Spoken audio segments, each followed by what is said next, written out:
Ang tulong natin ay nasa pangalan ng Panginoon. Siya ang lumikha ng langit at lupa. Ating ipahayag ang ating mga kasalanan sa Diyos. Ang ating Diyos ay Diyos na mahabagin at mapagpatawad.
Mapalad ang tao na pinatawad na yaong kasalanan at nalimot na rin ang kanyang nagawang mga pagsalangsang. Mapalad ang taong sa harap ng Panginoon ay di na pinararatangan ng kasalanan, dahilan sa siya ay hindi nanlilinlang. Nung hindi ko pa naipapahayag yaring kasalanan, sa buong maghapon ako'y nananangis sa matinding lumbay. Sa araw at gabi, bigat ng kamay mo ang nararamdaman, ano pa't wala nang nalalabi akong lakas sa katawan. Hamog ang kaparis na dagling na tuyo sa sikat ng araw. Ako ay lumapit sa iyong harapan at salay inamin. Ang aking nagawang mga pagsalansang di ko inilihim. Pinagpasyahan ko ang lahat ng ito sa iyo'y idaing at aking natamo ang iyong patawad sa sala kong angking. Mga minamahal, sinasabi sa unang Juan 1:9, kung ipinapahayag natin ang ating mga kasalanan, maaasahan nating ipatatawad sa atin ng Diyos ang mga ito at lilinisin tayo sa lahat ng ating kasamaan sapagkat siya'y tapat at matuwid. Salamat sa iyo, O Diyos. Pinatunayan mo ang iyong pag-ibig sa amin nang si Kristo ay mamatay para sa amin noong kami mga makasalanan pa. Ngayon ay buksan mo ang aming mga labi at kami ay magpupuri sa iyo.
Roma 4:19-25. Hindi nanghina si Abraham sa pananampalataya. Itinuring niya ang sariling katawan tulad sa patay na, sapagkat siya'y may 100 taon na noon, at ang pagkabaog ng bahay bata ni Sarah. Gayunman, hindi siya nag-alinlangan sa pangako ng Diyos sa pamamagitan ng di paniniwala, kundi pinalakas siya ng pananampalataya habang niluluwalhati niya ang Diyos, at lubos na naniwala na kayang gawin ng Diyos ang kanyang ipinangako. Kaya't ang kanyang pananampalataya ay ibinilang na katuwiran sa kanya. Ngayon hindi lamang dahil sa kanya isinulat ang salitang sa kanya'y ibinilang, kundi dahil din naman sa atin na ibibilang sa atin ng mga sumasampalataya sa kanya na muling bumuhay kay Jesus na ating Panginoon mula sa mga patay, na ibinigay sa kamatayan dahil sa ating mga pagsuway at muling binuhay upang tayo'y ariing ganap. Ang buhay na pinagpala. Ang buhay na pinagpala ay buhay na patay sa sarili, ngunit buhay dahil pinananahanan ng Diyos. Tinanggap ni Abraham na siya at si Sarah ay kapwa tulad sa patay na. Ngunit siya ay sumampalataya sa pangako ng Diyos at lubos na naniwala na kayang gawin ng Diyos na siya at si Sarah ay magkaanak. Ang pananampalatayang gaya ng kay Abraham ay ibinigay din ng Diyos sa atin sa kanyang salita. Sinasabi sa atin ng salita, "Ituring ninyong kayo'y tunay na mga patay na sa kasalanan, ngunit mga nabubuhay sa Diyos kay Kristo Jesus." Tayo ay kasama ni Jesus noong siya ay namatay sa krus, noong siya ay inilibing, binuhay na muli, iniakyat at iniluklok ng Ama sa kanyang kanan sa langit. Sa pamamagitan ng Espiritu Santo, si Jesus ay nananahan sa atin, kaya tayo ay may buhay na walang hanggan. Paano natin matatamasa ang mga pagpapalang ito? Tangi sa pamamagitan ng pananampalataya. Awit 119, 17, 18, 27 at 28. Gawa ng mabuti ang iyong lingkod upang mabuhay ako at sundin ang salita mo. Buksan mo ang aking mga mata upang makita ko ang kahangahangang mga bagay sa kautusan mo. Ipaunawa mo sa akin ang daan ng mga panuntunan mo at aking bubulay-bulayin ang kahangahangang mga gawa mo. Ang kaluluwa ko'y natutunaw dahil sa kalungkutan. Palakasin mo ako ayon sa iyong salita. May kapangyarihan dahil sa salita. Kung walang pananampalataya ay hindi tayo kalulugdan ng Diyos. Dahil dito, ibinigay sa atin ng Diyos ang kanyang salita. Ang pananampalataya ay bunga ng pakikinig ng salita ng Diyos. Ang pananampalatayang bunga ng salita ng Diyos ang gumagawa upang tayo ay maligtas, isilang na muli at maging banal. Ito ang nagbubukas ng ating mata upang ating makita ang mga kahangahangang mga bagay na nasa salita ng Diyos at ang kanyang mga kahangahangang gawa. Ito ang nagpapalakas sa atin. Ang salita ng pananampalataya, ang ebanghelyo, ang kapangyarihan ng Diyos sa ikaliligtas ng bawat sumasampalataya. Galatia 2:19-21. Ako sa pamamagitan ng kautusan ay namatay sa kautusan upang ako'y mabuhay sa Diyos. Ako'y ipinangong kasama ni Kristo at hindi na ako ang nabubuhay, kundi si Kristo ang nabubuhay sa akin. At ang buhay na ikinabubuhay ko ngayon sa laman ay ikinabubuhay ko sa pamamagitan ng pananampalataya sa anak ng Diyos, na sa akin ay nagmahal at nagbigay ng kanyang sarili dahil sa akin. Hindi ko pinawawalang halaga ang biyaya ng Diyos, sapagkat kung ang pag-aaring ganap ay sa pamamagitan ng kautusan, kung gayon si Kristo ay namatay ng walang kabuluhan. Buhay sa Diyos.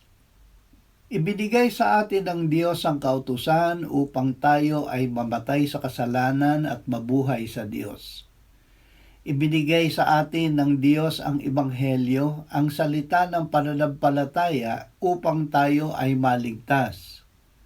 Ang Diyos palibhasa ay mayaman sa awa dahil sa kanyang malaking pag-ibig sa atin, maging noong tayo'y mga patay sa pamamagitan ng ating mga pagsuway, binuhay niya tayo kay Kristo. Sa pamamagitan ng biyaya, tayo'y naligtas at tayo'y muling binuhay na kasama ni Kristo Jesus at pinaupong kasama niya sa sangkalangitan. Paano natin matatamasa ang mga biyayang ito? Tanging sa pamamagitan ng pananampalataya. Ito ang gawa ng Diyos, ang tayo ay sumampalataya kay Hesukristo na kanyang isinugo. Juan 1:10-14. Ang salita noon ay nasa sanlibutan at ang sanlibutan ay ginawa sa pamamagitan niya. Gayon may hindi siya nakilala ng sanlibutan. Siya'y naparito sa kanyang sariling tahanan at siya'y hindi tinanggap ng kanyang sariling bayan. Subalit ang lahat ng tumanggap sa kanya na sumasampalataya sa kanyang pangalan ay kanyang pinagkalooban ng karapatan na maging mga anak ng Diyos, na ipinanganak hindi sa dugo o sa kalooban ng laman o sa kalooban ng tao, kundi ng Diyos. At naging tao ang salita at tumahang kasama namin, at nakita namin ang kanyang kaluwalhatian gaya ng sa tanging anak ng Ama, puspos ng biyaya at katotohanan. Ang paraan ng pagtanggap. Ang paraan ng pagtanggap sa Panginoong Hesukristo ay tanging pananampalataya na bunga ng pakikinig ng kanyang salita. Ang Ebanghelyo ay isinulat upang tayo'y sumampalataya na si Jesus ang Kristo ang anak ng Diyos. At sa pagsampalataya ay magkaroon tayo ng buhay sa kanyang pangalan. Ang salita ay malapit sa iyo, nasa iyong bibig at sa iyong puso. Ito ang salita ng pananampalataya na aming ipinangangaral. Sapagkat kung ipahahayag mo sa pamamagitan ng iyong bibig si Jesus na Panginoon at sasampalataya ka sa iyong puso na binuhay siyang muli ng Diyos mula sa mga patay, ay maliligtas ka. Sapagkat sa puso ang tao'y nananampalataya kaya't itinuturing na ganap, at sa pamamagitan ng bibig ay nagpapahayag kaya't naliligtas. Sapagkat sinasabi ng kasulatan, ang bawat sumasampalataya sa Kanya ay hindi malalagay sa kahihiyan. Mamuhay sa pananampalataya. Paano natin matatamasa ang buhay ng Panginoong Hesukristo na bigay ng Diyos sa atin? Sa pamamagitan ng pananampalataya kay Jesus na umibig sa atin at nag-alay ng Kanyang buhay para sa atin. Sa pananampalataya ay binubulay-bulay natin na ibinigay ni Jesus ang kanyang sarili para sa atin, na siya ay tinanggap natin at siya mismo ay nananahan sa atin. Kaya't masasabi natin na hindi na tayo ang nabubuhay, kundi si Jesus ang nabubuhay sa atin.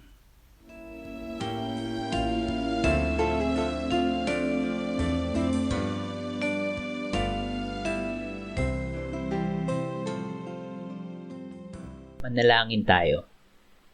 Panginoong Hesus, sinabi mo, malibang kainin ninyo ang laman ng anak ng tao at inumin ang kanyang dugo, kayo ay walang buhay sa inyo. Ang sino mang kumakain ng aking laman at umiinom ng aking dugo ay may buhay na walang hanggan, at akin siyang muling bubuhayin sa huling araw. Sapagkat ang aking laman ay tunay na pagkain at ang aking dugo ay tunay na inumin.